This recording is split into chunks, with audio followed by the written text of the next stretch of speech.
So sekarang ni kita dekat one of project kita yang kita nak handing over dah. So there's a lot of issue and ada some sort of like things yang nak kita relook balik, nak kena betulkan balik, yang nak kena improvekan balik.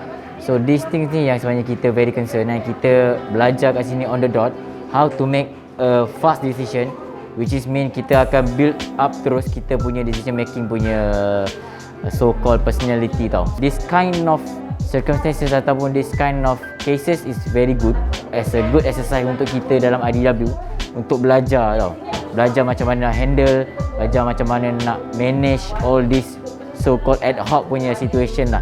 So nanti you boleh tengok dekat sini the whole proses untuk kita tengok ataupun kita panggil evaluate setiap tempat, setiap ruang, setiap design. Macam mana untuk in order untuk kita achieve the satisfaction tu. Gitu.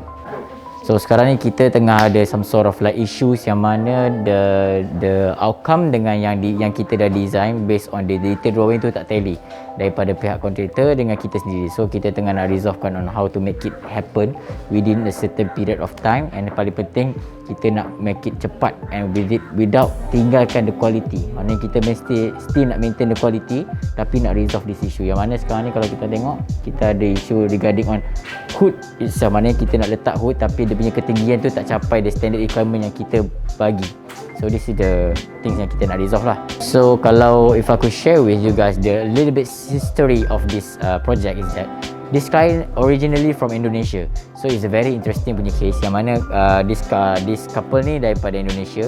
So they are really looking forward ataupun they are very keen with the woods effect ataupun woods punya finishes. Kalau kita pernah tengok, you pernah pergi Bali, you pernah pergi Jakarta, you pernah pergi Jogja, you akan tengok a lot of finishes dia daripada real wood. So apa yang kita nak implementkan dekat sini ialah macam mana kita nak bawakan those kind of concept yang klien minat ke dalam rumah dia without having bursting the budget itself. Sebab kita kena faham dalam kita nak bina rumah ni ataupun kita nak bina rumah impian kita tetap kena ada budget yang kita dah letakkan. So peranan kita kat sini dah kita nak kena main dengan those budget and this concept how to make it happen. Macam this client ni dia minat the Bali punya konsep, dia suka the wood effect. So tak semestinya everything here is the real wood. So that's the tricky part yang kita kena pandai main. Like for instance like this at the backdrop is not purely wood, but ada few things yang kalau you boleh tengok rumah ni nanti ada dekat ceiling dia memang real wood. So dia ada contrast and then dia ada tempat-tempat yang kita memang highlightkan, ada tempat-tempat yang kita hiddenkan.